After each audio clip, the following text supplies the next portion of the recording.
সালাম। ভিসা কি দালাল দিয়ে করতে হবে নাকি নিজেই করা যাবে? আসসালামু আলাইকুম, আশা করি সবাই খুব ভালো আছেন। আমার আরেকটা ভিডিওতে আমি আপনাদেরকে স্বাগতম জানাচ্ছি। আমি আসলে এইভাবে ভিডিও করাতে অভ্যস্ত না এবং এই ব্যাপারটার সাথে খুব বেশি অ্যাডাপ্টেড না। তো তাই আমি আপনাদের কমেন্টসের উত্তর দিয়ে কিছু ভিডিও করেছি, এখানে রেসপন্স ভালো পেয়েছি এবং কিছু ভাইয়া অনেক কোশ্চেন জানতে চান, যেটা আসলে শুধুমাত্র লিখে সময় স্বল্পতার কারণে দেওয়া হয় না অথবা কনভিনিয়েন্ট না। এই জন্য আমি আজকে একটা ভাইয়ার কমেন্টসগুলো স্ক্রিনশট দিয়ে রেখে আমি এটার উপরে একটা ভিডিও করতেছি। ওনার কোশ্চেন করার স্টাইলগুলো এবং কোশ্চেন করার পয়েন্টগুলো আমার খুব ভালো লেগেছে। আমি এরকমটা চাচ্ছিলাম এটা আপনাদের সাথে একটু শেয়ার করি। উনি লিখেছেন যে ভিসা কি, সালাম দিয়েছেন, আসসালামু আলাইকুম। ওয়ালাইকুম সালাম। ভিসা কি দালাল দিয়ে করতে হবে নাকি নিজেই করা যাবে? আপনাকে জানানো উচিত, বাংলাদেশ হচ্ছে সব সম্ভবের দেশ। এই দেশে চাইনিজ অ্যাম্বাসাডার বলেন আর সুইডেনের অ্যাম্বাসাডার বলেন, সবাই টাকা খায়। আপনি যখন নিজে ভিসাটা করবেন তখন আপনার প্রতিবন্ধকতা বেড়ে যাবে, আপনার তখন কষ্ট হবে ভিসাটা পেতে।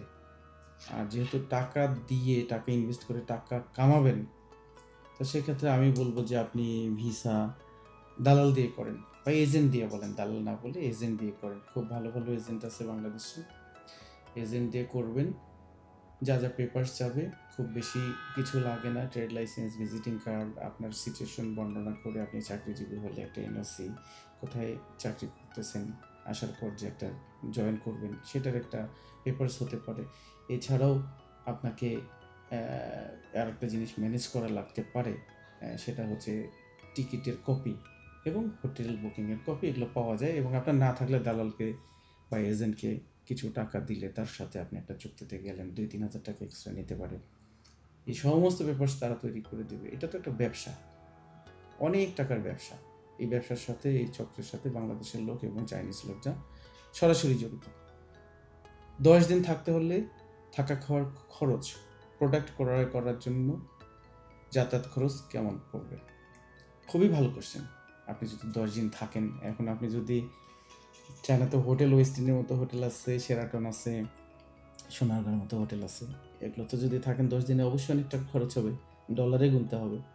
আপনি যদি গেস্ট হাউসে থাকেন, আমি যদি আপনাকে বলি, গেস্ট হাউসে থাকলে চায়নার 1 টাকা সমান বাংলাদেশের 1 টাকা। যদি গেস্ট হাউসে থাকেন 100 আরএমবিতে আপনি কমপ্লিট করতে পারেন। 100 আরএমবি মানে 1800 টাকা। 1800 টাকায় আপনি এখন ফার্ম গেটেও ভালো হোটেল পাবেন না, ফার্ম গেটে ভালো পরিবেশ পাবেন না। তো চায়নায় 1800 টাকায় আপনি থাকতে পারলে আমি মনে করবো যে এটা খারাপ কিছু না। সেখানে আপনি 2-3 বেলা বাংলা খাবার পাবেন, প্লাস থাকতে পারবেন। যেহেতু হালাল হারামের একটা ব্যাপার নিয়ে আপনাকে চিন্তা করতে হবে, এই জন্য আমরা বাহিরে না খাওয়ার চেষ্টা করবো আর কি। বাহিরে সাধারণত আমরা খাই না। তো এই আর কি। আর যদি আমার মতো কোনো লোকের সাথে পরিচয় থাকে, আমার বাসা অনেক বড়, আমার স্পেশালি আমার স্টাফ থাকার জন্য একটা 2-3 রুমের একটা বাসা আছে। এখানে আমরা থাকি না, আমার অফিসের কাজকর্ম হয় এবং আমার এটা ওয়্যার হাউস না, এটা একটা বাসা। ছোটোখাটো ছোটোখাটো মাল এখান থেকে পাঠানো হয়, বড় মাল ওয়্যার হাউস থেকে পাঠানো হয়। আমি এর আগে একটা ওয়্যার হাউসের ভিডিও করে দেখিয়েছি, এখন পাবলিশ করিনি। এখানে যদি আসেন, আপনার থাকতে একটু কষ্ট হবে। আপনি যদি খুব বড় ঘরের সন্তান হন, একটু কষ্ট হবে, নিজেরটা নিজে রান্না করে খেতে হবে। জানাই তো, যেহেতু কাজের বউ ব্যবস্থা করতে পারিনি, কাজের বউ বলতে গেলে আমারই আত্মীয় স্বজন। তো চাইনিজদেরকে দিয়ে তো আর বাংলাদেশ রান্না করানো যায় না। তো আপনি এখানে সুন্দরভাবে থাকতে পারবেন, টুকটাক রান্না জেনে আসবেন, 1 টাকাও দিতে হবে না। বাড়ি থেকে চাল নিয়ে আসবেন, চাল সিদ্ধ করে খাবেন। যদি চাইনিজ চাল না খেতে পারেন, আমার 2-4 জন ভাই ব্রাদাররা আসে, ওনারা এইভাবে খায়। ওরই বাড়ি থেকে সবজি পর্যন্ত নিয়ে আসে। ওনার নাকি চাইনিজ সবজি টেস্ট লাগে না, ধনিয়ার পাতা নিয়ে আসে, কাঁচামরিচ নিয়ে আসে, লেবু নিয়ে আসে। আপনি ওইটা করতে পারেন, এটার জন্য আমাকে এক্সট্রা কোনো টাকা দিতে হবে না। এখন আপনার মনে একটা প্রশ্ন ঘুরপাক খাচ্ছে যে আমার লাভ কি? হ্যাঁ, আমার লাভ তো আছে। আমার লাভ হচ্ছে আপনাদের মতো 2-4 জন লোকের উপকার করলে। খুব বেশি লোকের করতে পারবো না, মাসে হয়তো বা 5 জন আপনি এসে থাকলেন, সেই 5 জনের মধ্যে যদি আপনি একজন হন, আমার লাভ হবে। আমার গাইবান্ধার লোকজন 2-4 জন যখন এই ভিডিওটা দেখবে, তারা মনে করবে যে হ্যাঁ, গাইবান্ধার একটা ভাই চায়নাতে আছে, এখানে গেলে থাকা খাওয়া ফ্রির মাধ্যমে কিছু কাজ করা যাবে। সত্যি কথা বলতে কি, গাইবান্ধার লোকজন, আমি নিজেও গাইবান্ধার লোক, প্রচুর অলস। গাইবান্ধার বাতাসের মধ্যে এমন একটা মাদকতা আছে, গাইবান্ধায় আপনি ঢুকলে আর বেরোতে যাবেন না, শুধু ঘুমাইতে ইচ্ছা করে আর খাইতে ইচ্ছা করে। এইটা করব কেন? আমার ভাই বোন কাজিন দিয়ে বাঁকায় বাঁধে ভর্তি, এরা যেন একটু এস্টাবলিশড হয়, এটা আমার স্বার্থ। আর এরপরে তো আপনার সাথে যদি টুকটাক বিজনেস হয়, আপনার মাল পাঠাবো, আপনাকে বিভিন্ন সার্ভিস দেবো, সেখানে তো টুকটাক একটা ইন্টারেস্ট আছে, এটা থাকতেই পারে। আমি তো হাওয়া খেয়ে চলবো না। এখন এরপরে বলছেন যে প্রোডাক্ট ক্রয় করার জন্য যাতায়াত খরচ কেমন হবে। প্রোডাক্ট ক্রয় করার জন্য যাতায়াত খরচ হবে খুবই কম। আমি আপনাকে এখন আমার হাতে নাই, আমার পকেটে সবসময় একটা কার্ড থাকে, একটা মেট্রো কার্ড কিনে নেবেন। আমরা গরিবরা মেট্রো ব্যবহার করব, মেট্রোর আশেপাশে মার্কেট আছে কোনটা সেটা খোঁজ করব। মেট্রো হচ্ছে বাংলাদেশের রিক্সার মতো, চায়নাতে এরকম অলিতে গলিতে মেট্রো নেটওয়ার্ক আছে। আপনি মেট্রো থেকে বের হয়ে 10 মিনিটস 20 মিনিটস ওয়াকিং ডিস্টেন্সের মধ্যে সব জায়গায় সব কিছু পাবেন। ধরেন আপনি কাপড়ের মার্কেটে গেছেন, ওর আশেপাশে একটা মেট্রো আছে। ধরেন ঘড়ির মার্কেটে গেছেন, ওর আশেপাশে একটা স্টপেজ আছে। আপনাকে এই স্টপেজগুলো চিনতে হবে।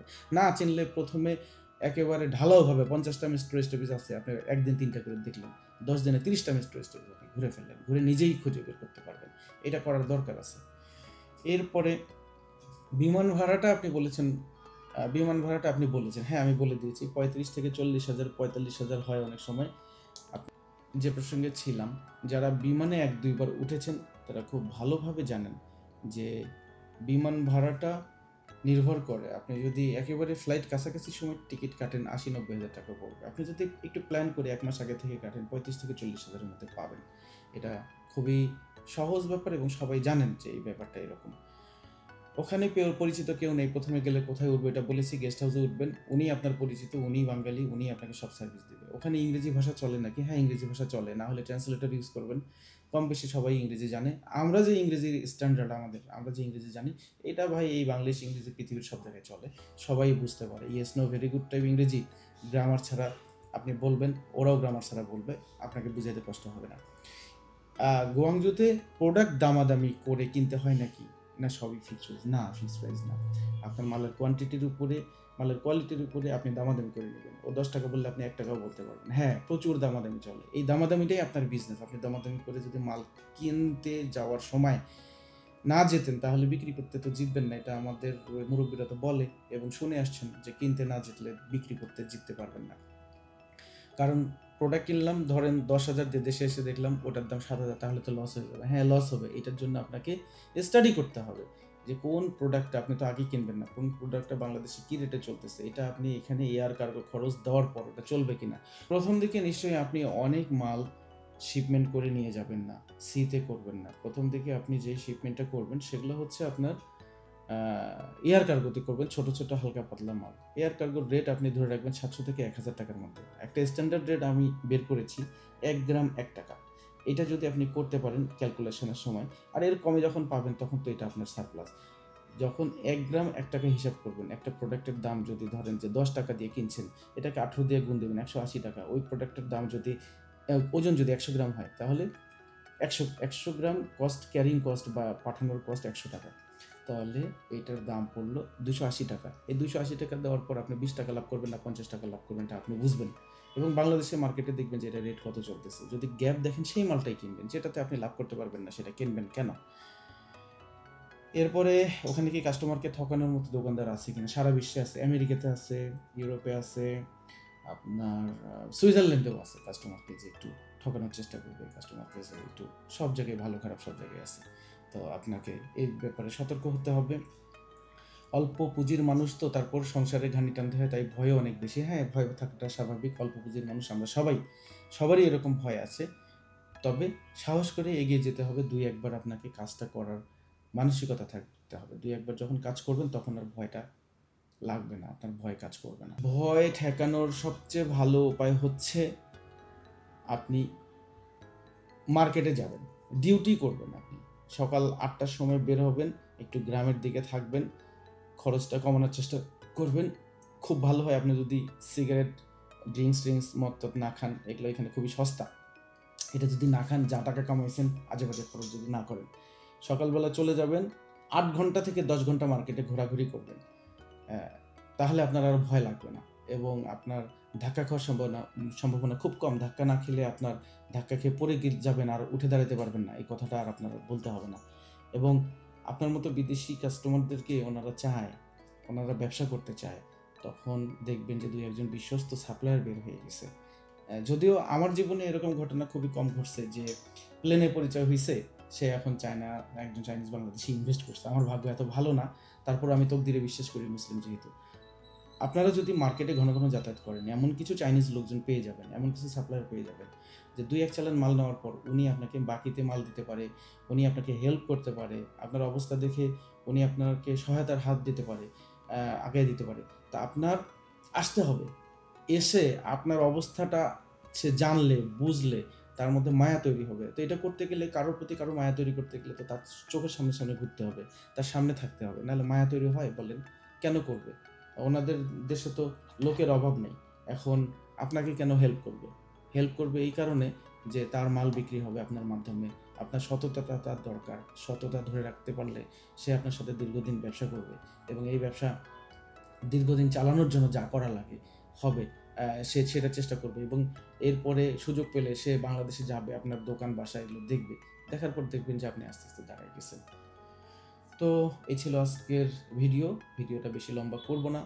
আমি একটু বর্ণনা করে, বেশি করে, সুন্দর করে বোঝানোর চেষ্টা করি। এতে অনেকগুলো ক্লায়েন্ট আমাকে বলেছেন, অনেক ভাইয়ারা বলেছেন আমি নাকি বেশি কথা বলি।